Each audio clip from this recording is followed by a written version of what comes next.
Good morning, friends. Good morning, and welcome to Spa Marketing Made Easy. This is going to be kind of a bonus live that we're doing here inside of the free Facebook group, but we're also going to be using this as a podcast episode. And this is kind of a one-off. So in full transparency, I'll tell you guys what happened. So, our podcast, thanks to you, thanks to our listeners, has really grown tremendously in popularity. And whenever we have a guest on the show, they get a ton of people inquiring about their services. They get people wanting to learn more about what they do. They get business. We don't charge anything. We don't do it's really, we're exposing them to you. And you guys trust us that we are putting people on the show that we believe in. And, one of our core values is integrity. And that means doing what you say you're going to do. And so for us, there was a situation with somebody that we had on the show. And after there was an experience where they didn't do what they said they were going to do. And that really just didn't make me feel confident about exposing them to our incredible listeners. I take that very, very seriously now that we, have grown to the size that we've grown. So I decided to pull that episode and say, you know what, I'm not going to expose somebody to our audience that doesn't do what they say they're going to do, that doesn't live with integrity. That's something, core values are deeply, deeply personal to me. So here I am creating a bonus episode for you guys that's going to actually go live on Monday. And today is Friday that we're filming this, thanks to my incredible team. But what I wanted to do as a kind of a replacement.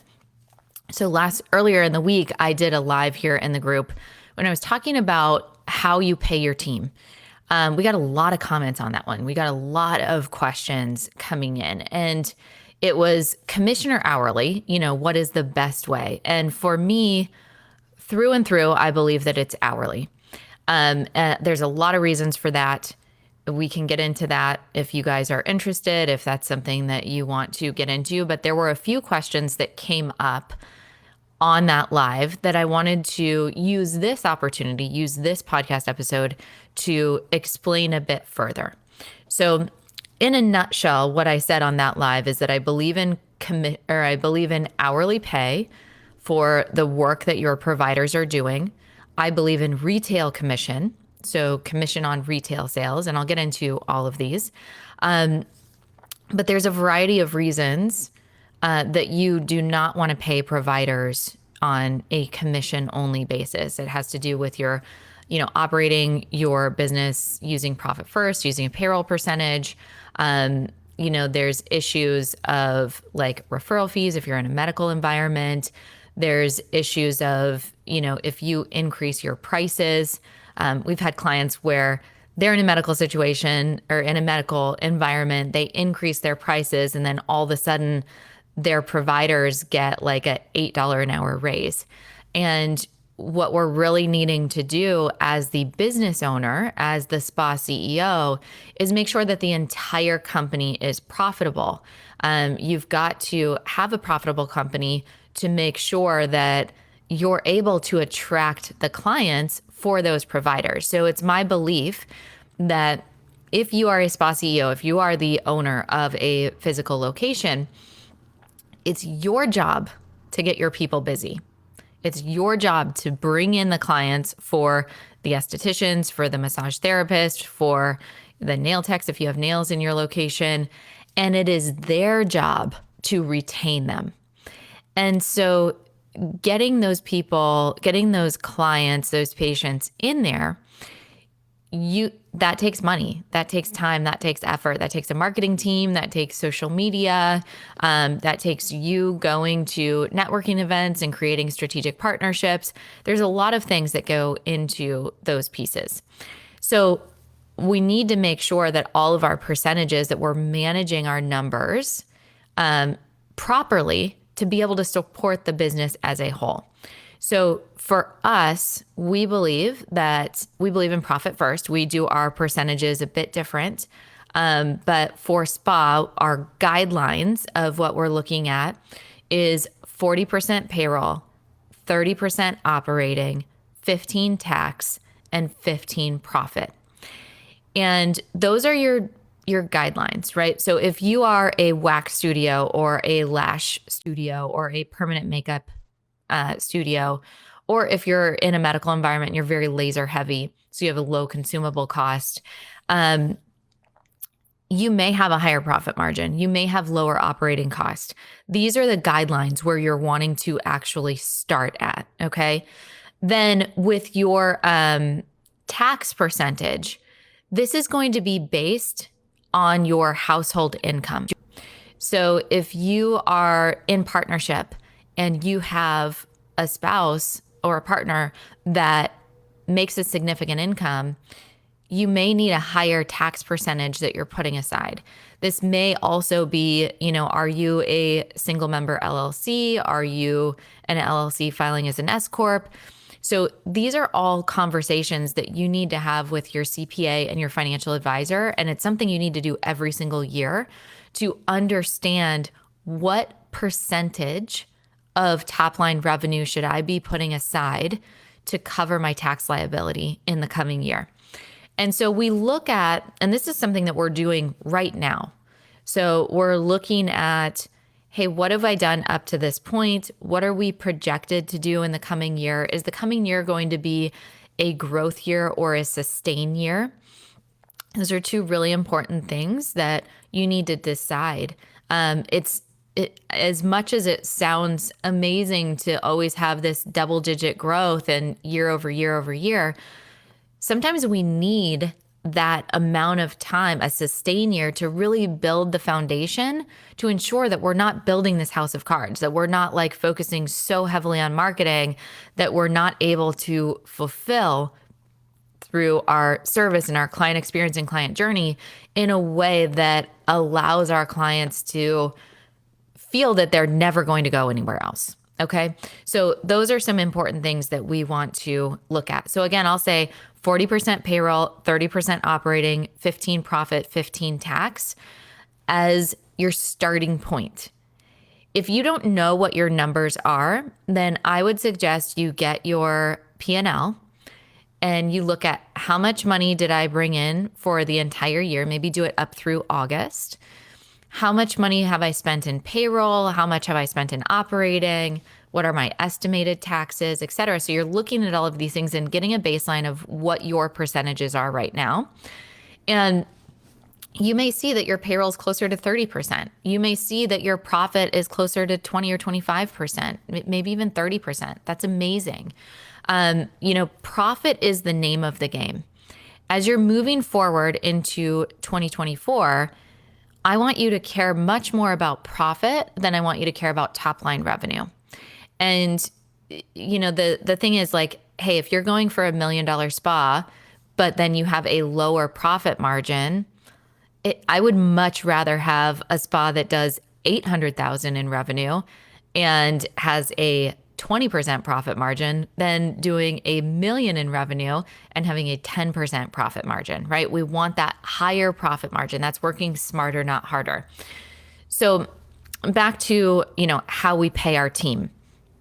When we are paying our team, you have so much more control when you are paying an hourly wage. Now, inside of Growth Factor, we have these aesthetician growth plans, and they're essentially bands. So if you look at, in a lot of industries, they'll have these payroll bands that if you're in this role, you can earn this to this, but this is kind of the cap on what your hourly wage will be. Sure, there's bonuses, there's commissions, right? There's always an opportunity to increase, but we need to make sure that we're able to structure and predict what these numbers are going to be. So when we're looking at that, or one of the questions that I got from our live earlier in this week was, how do you figure out the flat rate to start? And that's a great question. So what you're going to be looking at is going to salary.com, going to, all of these different job sites. And you can just Google average esthetician pay in Silver Spring, Maryland, average medical esthetician pay in Silver Spring, Maryland, whatever your town is, right? You want to look at what is the average pay in that particular place. You also, if you go to Glassdoor, you can get an idea of what the average pay is. It'll show you. You can ask your product reps. A lot of times the product reps and vendors have an idea. So you want to understand what the average pay is.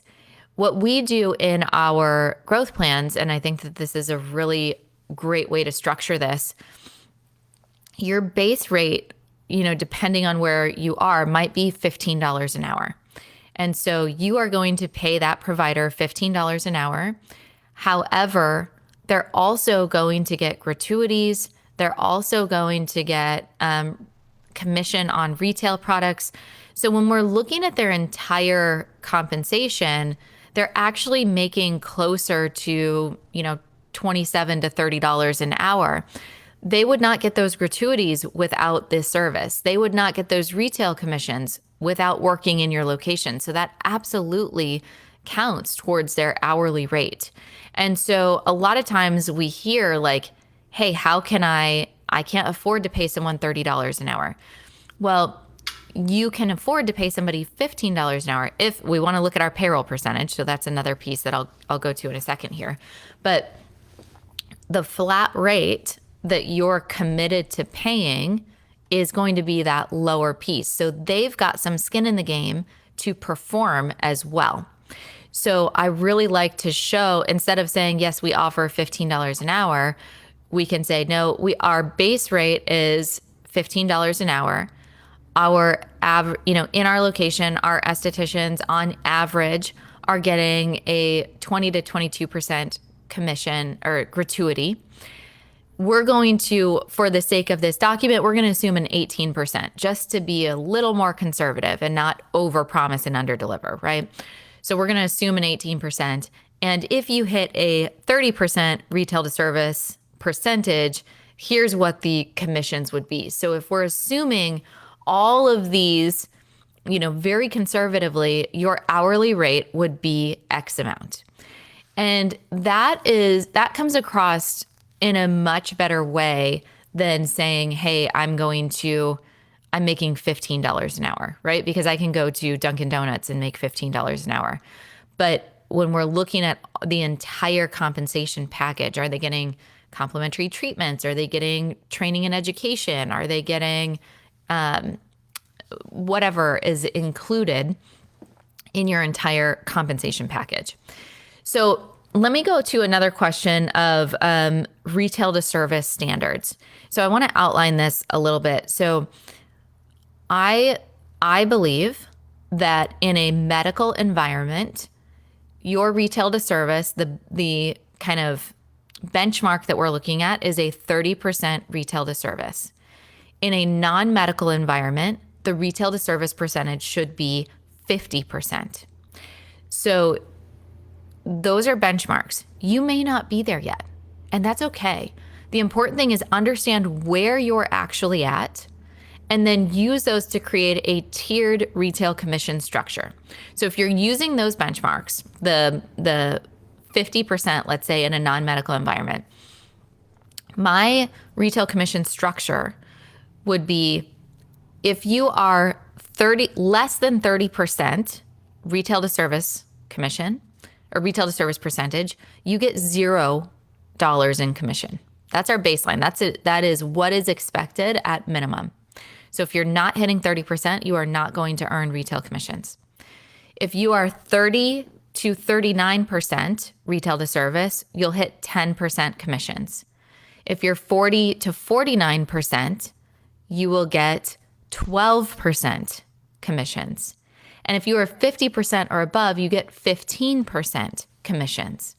So it creates this tiered structure that really rewards those who are selling retail.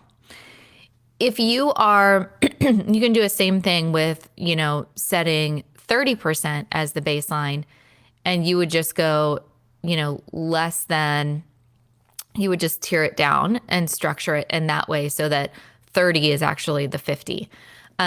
Make sure that you know what you're at. Even if you're in a non-medical environment and you're not at that 50%, you want to inch people up. So if your average right now, even if your team is only at 10% retail to service, start by making the minimum 15 and say, work with everybody to say, how are we going to get to 15% retail to service commission? What are we going to be doing? How are we recommending? How are we, are we writing the prescription pads? All of those things. We want to make sure that we are putting all of our focus on that metric and helping our team to succeed, including ourselves, right? We have to, if you're still in the room, if you're still a provider, you want to make sure that you are also looking at, what those standards are. And most of the time, you are going to have the highest numbers. So you can use your numbers as the baseline and then gradually move your team up, as you're focusing and learning and developing on that particular set. Okay, another question that I got was on, are owners in the payroll? So if we're going back to the 40% payroll, does owners' compensation get included in that 40% payroll? And the answer is sort of, or it depends. So if you are an LLC filing as an S Corp, if you are a employee of your company, then you do need to take a salary that will be a reasonable salary, and that W-2 salary gets included in the 40% payroll. It gets included along with payroll taxes if you're doing 401k for your team, and any contractors that you're hiring for support in your business. Your owner's distributions come out of profit. So we've mapped this out before. If you use these, 40, 30, 15, 15 as your percentages, and you're paying let's say your spa does $500,000 in top line revenue, and you want to pay yourself $100,000 a year as your salary, you would take a $25,000 salary per year out of your 40% payroll, and then you would create you would take $75,000 out of profit every year. So it would work out exactly. I get that question a lot, is if I want to pay myself $100,000 a year, what do I need to hit? How do I need to organize that? That's the way. $25,000 out of your 40% payroll and $75,000 out of your profit. Okay. So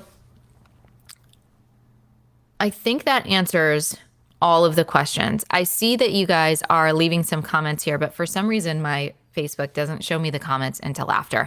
So I'm going to look at this and make sure that I answer those for each of you. But just remember, as you're setting yourself up for 2024, as you're looking at pay increases, hiring, bringing on a team for the first time, one thing I would really advise, along with, really understanding your percentages, your metrics, all of these things, understand what you can afford in payroll. And so that starts by, figuring out those numbers. What is 40% of what we did, and how much money do I have to offer somebody a position? We also believe here at Addo Aesthetics that your providers should be paying for themselves by the 90-day mark. And that is paying for not only their payroll, but their payroll taxes and any of the consumable costs from the services that they're doing. So we have a formula inside of Growth Factor that we help you walk through to understand exactly how much does this provider need to be making per day, per week, to be able to cover themselves and be paying for themselves and even be profiting in your business. It allows you as the CEO to feel comfortable that, hey, this person is actually paying for themselves. They are not a burden on my bottom line. They're actually helping us to profit. And that can be a really wonderful feeling when you are trying to get your numbers in place and really looking at like, where am I spending my money? If you can see every week that your providers are paying for themselves and actually profiting, then you're winning. So thank you guys for this kind of impromptu training, impromptu episode. Again, you always go back to your core values. If something doesn't feel right, you have the opportunity to change it. So stay in alignment with that and you will always, always win. All right, I will be back next week for another live to chat with you guys. If you have questions in the meantime, I'll be looking at the comments here and responding. But I wish you all the best and I'm cheering you on.